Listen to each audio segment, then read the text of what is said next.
Real Miftahi, Islamic Motivation Knowledge. Welcome to Real Miftahi channel. अस्सलाम वालेकुम दोस्तों, कैसे हो? उम्मीद है कि सब खैरियत से होंगे। अल्लाह आप लोगों को ऐसे ही खुश रखे।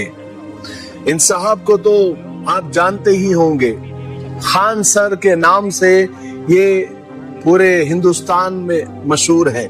हिंदुस्तान में क्या, पूरी दुनिया में मशहूर है।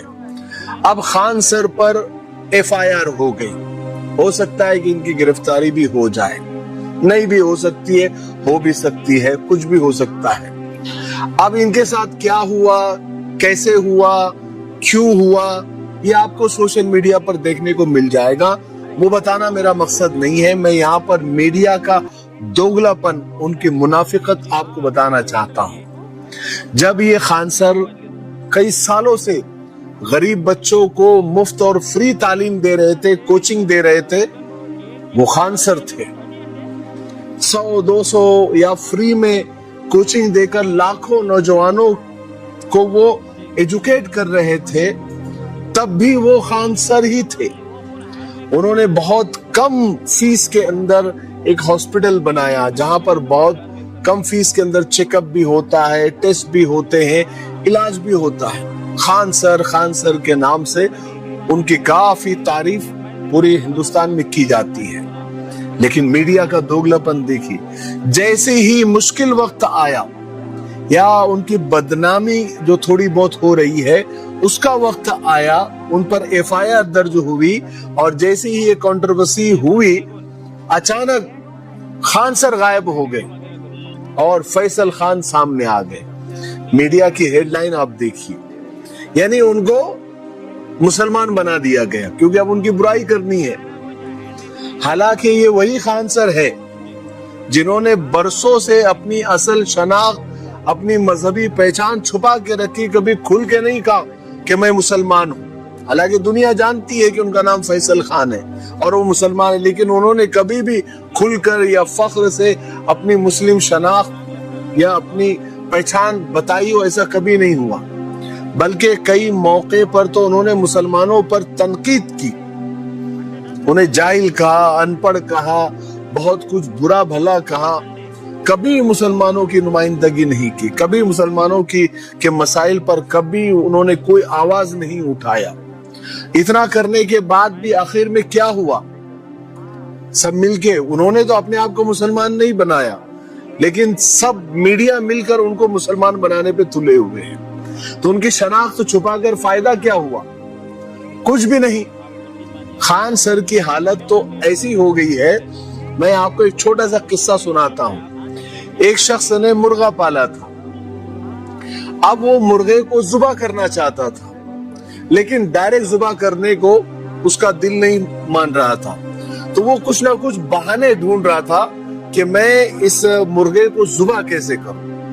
एक दिन वो मुर्गे के पास आया और कहा कि आज से अजान देना बंद, ये जो तुम सुबह सुबह बांग देते हो, अगर ये आवाज बांग की कभी सुनाई दी तो तुमको जुबा कर दूंगा। अब मुर्गे ने कहा कि जान बच जाए तो बेहतर है।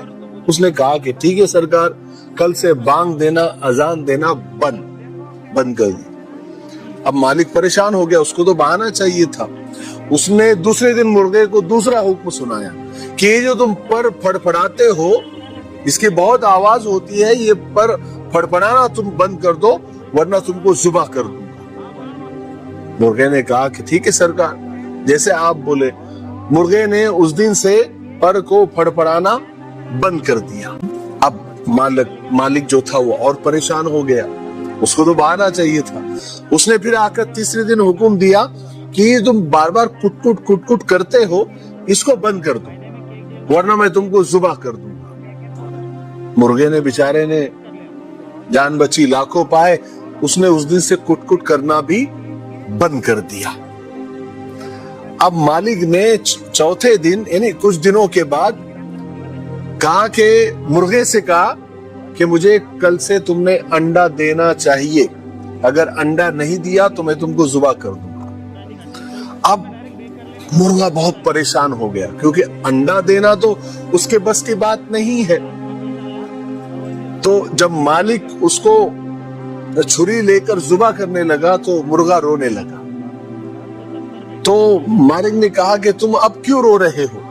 مرغے نے کہا کہ کاش تمہارا جو پہلا حکم تھا کہ بانگ دینا بند کرو، اذان دینا بند کرو، جو کہ میری فطرت میں اللہ نے رکھی ہے، میں اگر وہی پر انکار کر دیتا تو آج کم سے کم حق پر قائم رہتا، اپنی فطرت پر قائم رہتا. آج اگر میں ذبح بھی ہوتا تو عزت کے ساتھ اور وقار کے ساتھ ہوتا. دیکھیں نا، اس لیے کہا جاتا ہے کہ ذبح ہونا انڈا نہ دینے پر ذبح ہونے سے بہتر ہے. اذان دیتے ہوئے ذبح ہو جاؤ، لیکن ایسا کوئی آرڈر جو آپ کر ہی نہیں سکتے اس پر ذبح ہونے سے تو بہتر ہے. تو خان سر کی حالت ایسی ہی ہو گئی ہے. دیکھو، مرنا تو ہے ہی، مرنا تو ہے ہی. مالک نے طے کر دیا ہے کہ تم کو ذبح کرنا ہے، تو وہ تو بہانے ڈھونڈ رہا ہے، طریقے سے بہانے ڈھونڈ رہا ہے. اس لیے حق پر مرو، اپنی شناخت اور اپنی پہچان کے ساتھ مرو، سینہ تان کے مرو. دنیا و آخرت میں عزت بنی رہے گی. کسی شاعر نے کہا ہے نا کہ جس دھج سے کوئی مقتل میں گیا وہ شان سلامت رہتی ہے. یہ جان تو آنی جانی ہے، اس جان کی کوئی بات نہیں. اب آپ میڈیا کی سرخیاں دیکھیے، خان سر نہیں بلکہ فیصل خان لکھا جا رہا ہے. اب نام کے ساتھ شناخت بھی ان کی جوڑی جا رہی ہے. اب وہی میڈیا جو کل تک انہیں خان سر کہتی تھی، آج ان کی مذہبی شناختوں کو نمایاں کیا جا رہا ہے. یہ کیسا معیار ہے؟ اگر وہ خان سر تھے تو ہر حال میں خان سر ہی رہنا چاہیے تھا، اور اگر وہ فیصل خان ہے تو پھر کامیابی کے دنوں میں بھی فیصل خان ہی کہلانا چاہیے تھا. اصول اور انصاف کا تقاضا یہ ہے کہ انسان کو ایک ہی پیمانے سے نہ ناپا جائے، اس کی کامیابیوں اور ناکامیوں کے لیے الگ الگ شناختیں نہ گھڑی جائیں. کسی شخص کے اچھے دنوں میں اس کی شناخت چھپا دی جائے اور برے دنوں میں اس کو نمایاں کر دیا جائے، کھول دیا جائے. یہ انصاف نہیں بلکہ تعصب کی علامت ہے. اور تعصب کی سب سے بڑی پہچان آج کل ہماری گودی میڈیا ہو گئی ہے، جس نے پورے دیش کا بیڑا غرق کر کے رکھا ہوا ہے. آپ کی کیا رائے ہے؟ کمنٹ میں ضرور بتائیے. ویڈیو اچھا لگا ہے تو آگے شیئر ضرور کیجیے. دعا میں یاد رکھیں. السلام علیکم ورحمۃ اللہ وبرکاتہ. Thanks for watching Real Miftahi. Subscribe for more Islamic and motivational videos. See you in the next video.